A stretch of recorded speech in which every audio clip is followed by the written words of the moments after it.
Hello সবাইকে, আজকের ভিডিওতে সবাইকে ওয়েলকাম। আশা করি সবাই ভালো আছো, আমিও ভালো আছি। দীর্ঘদিন অপেক্ষা করে যাচ্ছি, বৃষ্টি আসেই না আসেই না। আশেপাশের জেলার সবাই বলে যাচ্ছে বৃষ্টি হচ্ছে বৃষ্টি হচ্ছে, কিন্তু এই রাজবাড়ী জেলায় বৃষ্টি নেই।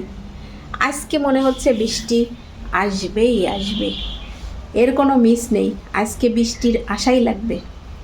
এত অপেক্ষা সবার, শেষ পর্যন্ত অপেক্ষার অবসান। যে গরম, তারপরে এই যে প্রথম হচ্ছে এই বছরে আবহাওয়াটা ঠান্ডা হলো।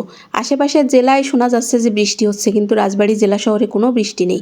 আমি বারান্দায় বসে বসে বৃষ্টির জন্য অপেক্ষা করতেছিলাম। বৃষ্টি আসবে কিনা জানি না, তাই ভালোই বাতাস আছে আর প্রকৃতিটা ঠান্ডা হয়ে গেছে। ওই যে বাইরের অবস্থা, মেঘ, সাথে মেঘ ডাকতেছে, আবার বাতাসও আছে। বৃষ্টি আসবে কিনা জানি না, ঝড় কিন্তু আসবেই। আমরা বাঙালি মেঘ বৃষ্টি দেখলেই আমরা ইমোশনাল হয়ে যাই। আমরা খিচুড়ি রান্নার আয়োজন করে ফেলি। তো আমিও ভাবলাম যে রাত্রের বেলা খিচুড়ির আয়োজন করি। সবজি টবজি সব কিছু কাটিয়ে নিচ্ছিলাম। তেমন কিছুই না, খিচুড়ি রান্না করব, সাথে আলু পটল ভাজি করব, তারপরে পেঁয়াজ মরিচের ভর্তা করব, সালাদ করব। মানে বাঙালি বৃষ্টি দেখলেই যেমন আয়োজন করে থাকে তাই আর কি। তো আমি সবজি টবজি সব কিছু কাটিয়ে ধুয়ে পরিষ্কার করে রেডি করে রাখতেছিলাম। আমি রাত্রের বেলায় রান্না করব, কিন্তু বাইরের এই ঠান্ডা ঠান্ডা আবহাওয়া দেখে আমার আর ভাল লাগতেছিল না। আমি এই বিকালবেলায় সব কিছু কাটিয়ে ধুয়ে পরিষ্কার করে রেখে দিচ্ছি। আর এই পেঁয়াজ কাটতে গেলেই আমার অবস্থা যে কি হয় তার তোমাকে কাছে না কই। তারপরে এই যে চাল নিয়ে নিলাম, সাথে নিয়ে নিলাম মুসুরির ডাল। এখন কিন্তু প্রায় 8:30টার মতো বাজে। তখন আসলাম আমি আর কি খিচুড়ি রান্না করার জন্য, আর কাটা ধোয়া বাসা আমার আগেই হয়ে গেছিলো। তো চাল ডাল ধুয়ে পরিষ্কার করে নিয়ে চলে আসলাম।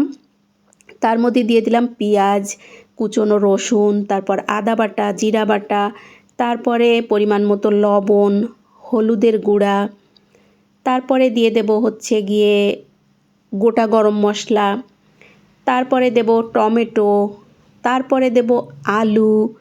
মানে মজা করে খিচুড়ি রান্না করব। আর এই হাতে মাখানো খিচুড়িটা আমার কাছে কিন্তু খুব ভালো লাগে। কাঁচামরিচ দিয়ে দিলাম, আর দিয়ে দেব হচ্ছে তেল। এই তো মশলাপাতি সব কিছু দিয়ে এবার ভালো করে মাখাবো।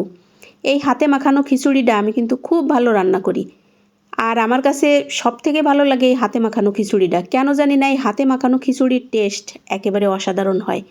আমরা সবাই বসে বসে এই যে সব কাজ করতেছিলাম, আর খুব মজা লাগতেছিল।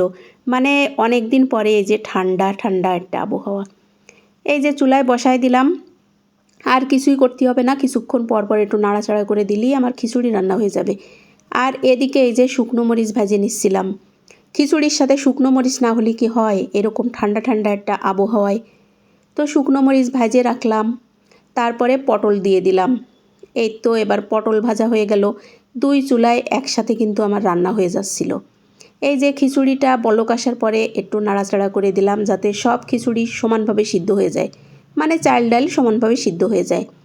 এদিকে পটল ভাজা হয়ে গেল, পটল ভাজাটা তুলে নিলাম। তারপরে ওই তেলের মধ্যেই আলু দিয়ে দিলাম। এবার আলুটারেও সুন্দর করে ভেজে নিচ্ছি। এই আলু ভাজা পটল ভাজা হচ্ছে খিচুড়ির সাথে আমার যে কী ভালো লাগে। আমি খিচুড়ি রান্না করলেই এই আলু পটল ভাজা করি। এই যে আলু পটল শুকনো মরিচ, তারপরে এই যে সালাদ রেডি। আর আমি এবার পেঁয়াজ শুকনো মরিচ দিয়ে ভর্তা করব। এই পেঁয়াজ শুকনো মরিচের ভর্তা খিচুড়ির সাথে অসাধারণ হয়। কাঁচা পেঁয়াজের ভর্তা, কাঁচা সরিষার তেল দিয়ে, সাথে শুকনো মরিচ, ঝাঁঝালো একটা ভাব, অন্যরকম অনুভূতি। তো খিচুড়ি রান্না রেডি। আমরা একেবারে আর দেরি করলাম না, গরম গরম খিচুড়ি খাবো, ধোয়া ওঠা খিচুড়ি। তো তাড়াতাড়ি করে আমি সবাইরে খিচুড়ি দিয়ে দিচ্ছিলাম। এই খিচুড়ি যদি গরম গরম না খাওয়া হয় একদমই মজা লাগে না। আজকে হচ্ছে অনেক দিন পরে বৃষ্টি নামলো, অনেক প্রতীক্ষার পর। বেশি না, হালকা হালকা একটু বৃষ্টি, তারপরে কিন্তু একেবারে পৃথিবীটা শান্ত হয়ে গেছে, একেবারে ঠান্ডা। ঠান্ডার সময় তারপর বৃষ্টি নামছে, খিচুড়ি ভাত, এটা হচ্ছে আমার ফেভারিট খিচুড়ি ভাত।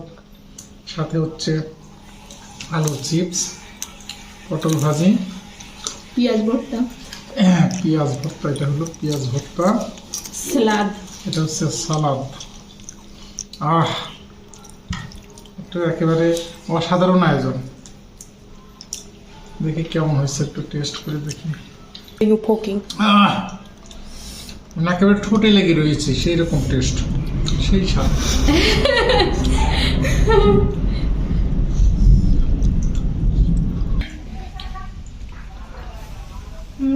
অনেক মজা।